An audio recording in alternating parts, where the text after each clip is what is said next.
नमस्कार किसान भाइयों, स्वागत है आपका अपने चैनल स्मार्ट कृषि में। क्या आप जानते हैं, कई बार हमारी फसलें बीज और मिट्टी से फैलने वाली बीमारियों से प्रभावित होती हैं। इन रोगों में damping off, seed rot, root rot, smut और ब्लास्ट जैसी बीमारियां प्रमुख हैं।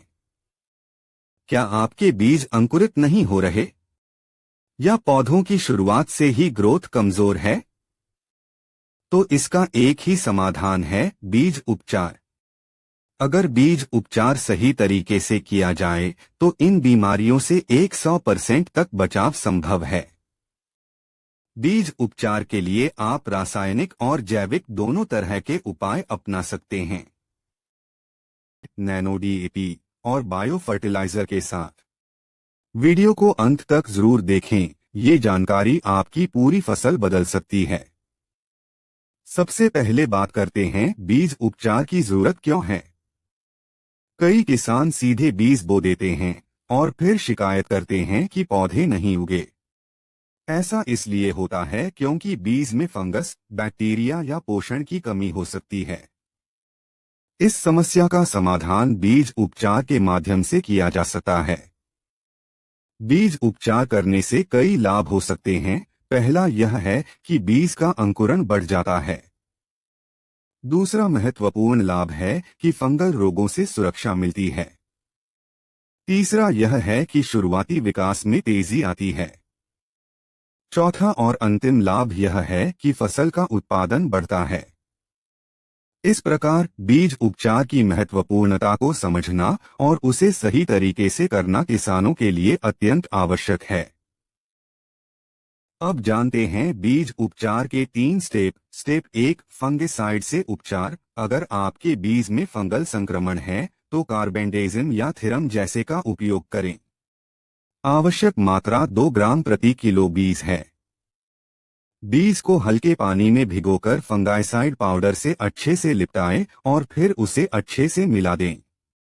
बाद में इसे छांव में सुखाएं, याद रखें धूप में मत सुखाएं। इससे बीज फंगस और बीजजनित रोगों से सुरक्षित रहेगा। स्टेप 2, नैनो डीएपी से पोषण। अब बारी है बीज को शुरुआती पोषण देने की। इसके लिए हम इस्तेमाल करेंगे नैनो डीएपी। नैनो डीएपी एक तरल नाइट्रोजन और फास्फोरस का स्रोत है जो पौधे को शुरुआती ताकत देता है।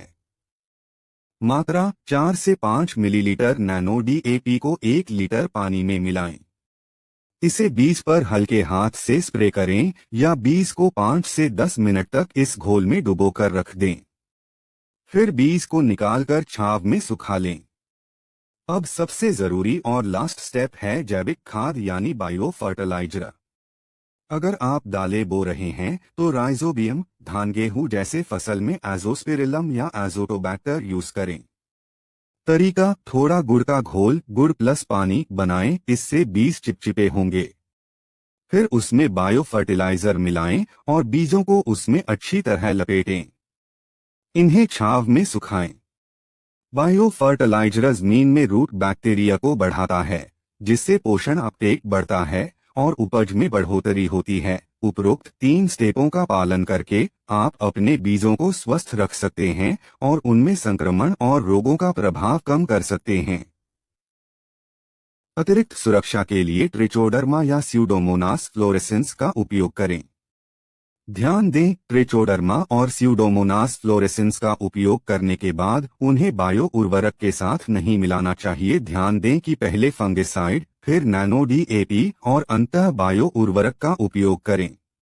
बीज बोने से पहले ध्यान रखें, बीज उपचार बोवाई से ठीक पहले करें। फसलों की प्रभावी वृद्धि और स्वास्थ्य सुनिश्चित करने के लिए इन 3 कदमों को निर्धारित क्रम में करना महत्वपूर्ण है। बीज को धूप में कभी न सुखाएं, बीज को छांव में ही सुखाएं। तो किसान साथियों, अगर ये जानकारी उपयोगी लगी हो तो वीडियो को लाइक करें, कमेंट में बताएं कि आप कौन सी तकनीक अपनाते हैं और स्मार्ट कृषि को सब्सक्राइब करना न भूलें। खेती को बनाएं स्मार्ट, जानकारी के साथ।